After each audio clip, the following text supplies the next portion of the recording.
Kita mulai dari basicnya dulu kali ya. Mm-mm. Ini tahun 2026 untuk orang Mm-mm. yang terima gaji, spending, nggak pernah mikirin masa depan apa segala macam, ngelihat ini tahun baru, pengen mulai Yeah. memperbaiki personal finance mereka. Dari Mbak Prita, basic step nomor satunya dulu apa yang paling praktikal? Yes, yang paling praktikal ya, kita ngomongin yang mungkin dilakuin aja Yeah. nih gitu ya. Jadi biasanya permasalahan mereka di 20-an itu adalah mereka tuh kan belum menjalani berbagai fase hidup nih, ya kan. Biasanya mungkin belum berkeluarga, jadi nggak kebayang tuh kayak misalnya, ngapain sih mesti ngumpulin tabungan buat anak misalnya gitu. Atau sesimpel abis nikah ngapain, oh mungkin kan abis nikah runutannya adalah cari tempat tinggal. Abis cari tempat tinggal kalau sampai ada kehamilan kan berarti kan mesti nyiapin buat melahirkan ya. Itu gak kebayang tuh semuanya. Yeah. That's why kenapa banyak banget setiap aku lagi event itu kalau yang generasi masih awal banget nih kerja itu selalu bilangnya gini, Mbak boleh gak sih aku tuh setahun 2 tahun ini tuh pengen have fun, pokoknya memenuhi semua yang gue pengenin. Toh kan gue juga belum punya tanggungan apa-apa. Abis itu baru nih gue ngelola keuangan. Nah aku selalu bilang gini, boleh kamu melakukan itu tapi ada syaratnya.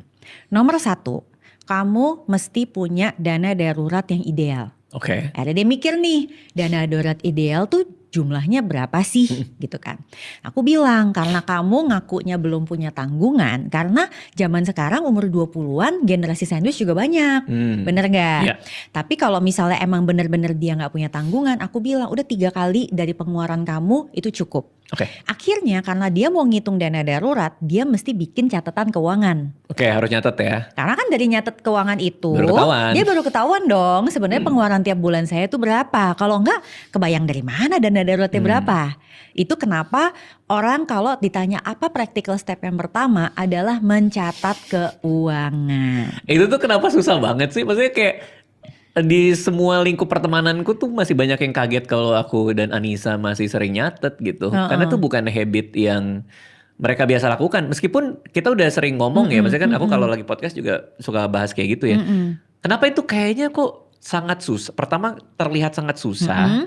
Terlihat sangat niatnya itu kok susah muncul, meskipun tahu bahwa mencatat itu kayaknya penting gitu. Itu apa sih yang jadi masalah paling utama kalau Mbak Prita temuin kalau lagi ngobrol tuh seminar? Pertama, kamu tuh kan orangnya suka nulis ya Dika. Oke.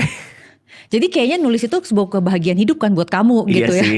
Nah buat orang lain tuh ada yang emang gak suka nulis gitu loh. Jadi dari situ aja membuat dia tuh untuk bikin catatan itu tuh males gitu kan.